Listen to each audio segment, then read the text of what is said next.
Exercise 1.1 के अंदर question number first solve is by factorisation और इसके अंदर पार्ट नंबर 5 को डिस्कस करेंगे which is equal to 3 into x square minus 1 is equal to 4x plus 1। अब ये जो इक्वेशन है ये स्टैंडर्ड फॉर्म में नहीं है। स्टैंडर्ड फॉर्म क्या है क्वाड्रेटिक इक्वेशन का? ax square plus bx which is plus c which is equal to 0। यहाँ पर देखिए इक्वल टू 0 नहीं है, हमने इसको स्टैंडर्ड फॉर्म में कन्वर्ट करना है। सिंपल इसको सिंप्लीफाई पहले करेंगे, 3 मल्टीप्लाई करेंगे इसके साथ तो ये आ जाएगा 3x square minus 3x square minus 3 which is equal to 4x and plus 4। अब इस पूरे को हम इस साइड पे कन्वर्ट कर देंगे तो ये आ जाएगा 3x स्क्वायर माइनस 3 अपनी जगह पर, और ये जब इस साइड पे आएगा तो इसका सारे के अलामात साइन चेंज हो जाएंगे। यहाँ इसके साथ क्या है प्लस, तो ये माइनस 4x, ये क्या है प्लस 4 तो ये माइनस 4 बन जाएगा विच इज इक्वल टू 0। अब यहाँ पे देखिए 3x स्क्वायर अपनी जगह पे आ जाएगा, ये वेरिएबल टर्म लिख लेंगे माइनस 4x, ये माइनस 4 अपनी जगह पर और ये माइनस 3 के साथ विच इज इक्वल टू 0।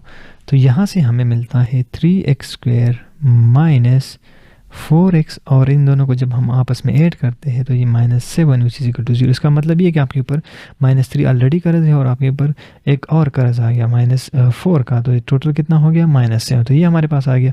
अब ये हमारे पास एक स्टैंडर्ड क्वाड्रेटिक इक्वेशन बन गया। अब इसको सॉल्व करेंगे, इसको इसके साथ मल्टीप्लाई कर दे तो हमें मिलता है minus 7 multiply 3x square which is equal to minus 21x square. अब इसके हमने पार्ट्स बनाने हैं जिसके प्लस माइनस से हमें ये मिले और उसके मल्टीप्लिकेशन से ये हमें मिले, तो हम लिख लेंगे कि हमारे पास माइनस 7x मल्टीप्लाई 3x तो हमें मिलता है माइनस 21x, और जब हम माइनस 7x को ऐड करते हैं 3x के साथ तो हमें मिलता है माइनस 4x। इसका मतलब ये है कि आपके ऊपर माइनस 7x कर्ज है और आपने उसके अंदर 3x दे दिया तो आपके ऊपर कितना कर्ज बचता है अब माइनस 4x। तो यहाँ पर हम माइनस 4 की जगह इन दो टर्म को लिख सकते हैं, तो हम यहाँ पे लिख लेंगे 3x स्क्वायर अपनी जगह पर, ये माइनस 4 की जगह हम क्या लिखेंगे अब यहाँ पर प्लस 3x और minus 7x minus 7 which is equal to 0। अब इन दोनों को आप दोबारा अगर ऐड करते तो आपके पास ये मिलता है। तो आप इसको बाय डिफ़ॉल्ट नहीं कर सकते तो आप क्या करेंगे, ये आपके पास हैंड से कि आप इन दोनों को मल्टीप्लाई करेंगे और वो आपका एक मल्टीप्लिकेशन से नंबर आ जाएगा। अब उस नंबर के आपने जैसे पार्ट्स बनाने हैं जिसकी एडिशन और सब्ट्रैक्शन से ये मिले आपको। यहाँ से हम 3x कॉमन करेंगे, हमें मिलेगा x प्लस 1, 3x चला गया 1 बच गया। यहाँ से हम माइनस 7 कॉमन कर लेंगे, x plus 1 which is equal to 0। मैंने आपको कहा था कि ये दो नंबर आपस में बराबर होंगे ये दो पार्ट्स, तो यहाँ से हमारे पास आ गया 3x minus 7 and x plus 1 which is equal to 0। यहाँ अब दोनों 0 के बराबर है तो हम लिख लेंगे 3x minus 7 which is equal to 0 and x plus 1 which is equal to 0। तो यहाँ से मिलेगा 3x which is equal to 7, ये साइड पे चला जाएगा प्लस 7 हो जाएगा। अब 3 से डिवाइड कर देंगे, हमें मिलेगा x which is equal to 7/3। यहाँ पर x which is equal to minus 1, ये इस साइड पे चला जाएगा, ये माइनस 1 बन जाएगा। हमारे पास सोल्यूशन सेट बन गया माइनस 1 एंड 7/3।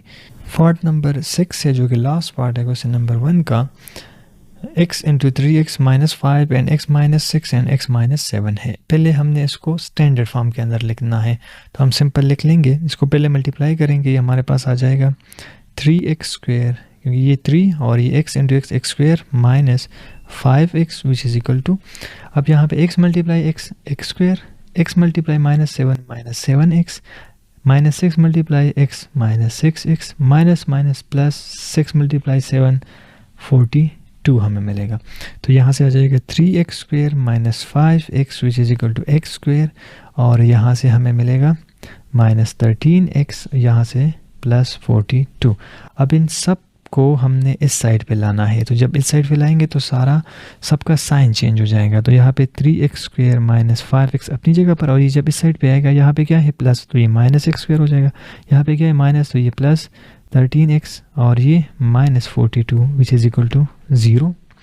इस साइड पे क्या बचता है 0। अब यहाँ पे देखें 3x माइनस x, तो इन दोनों से हमें 2x स्क्वायर मिलेगा, 3 से 1 को माइनस कर दिया 2x मिल गया। अब यहाँ पे देखिए माइनस 5 एंड प्लस 13, तो यहाँ से हमें क्या मिलेगा प्लस 8x, यहाँ से हमें क्या मिलेगा, -42 विच इज़ इक्वल टू 0। अब इस इक्वेशन को हम 2 से डिवाइड कर देंगे। जब 2 से डिवाइड करेंगे इस तरह से तो हमें मिलेगा x² plus 4x minus 21 which is equal to 0। अब इसको यहाँ से मल्टीप्लाई करें तो हमें मिलेगा -21 multiply x² which is equal to -21x²। अब इसके दो पार्ट्स ऐसे बनाने हैं जिससे हमें 4x मिले और मल्टीप्लिकेशन से -21x² मिले। तो हमारे पास पार्ट आ जाएंगे 7x minus 3x which is equal to 4x and 7x multiply -3x which is equal to -21x। तो हमारे पास वो दो नंबर कौन से हुए, 7x एंड -3। तो हम लिख लेंगे x² plus 7x minus 3x minus 21 which is equal to 0। यहाँ से हम x कॉमन कर देंगे, x प्लस 7 हो जाएगा।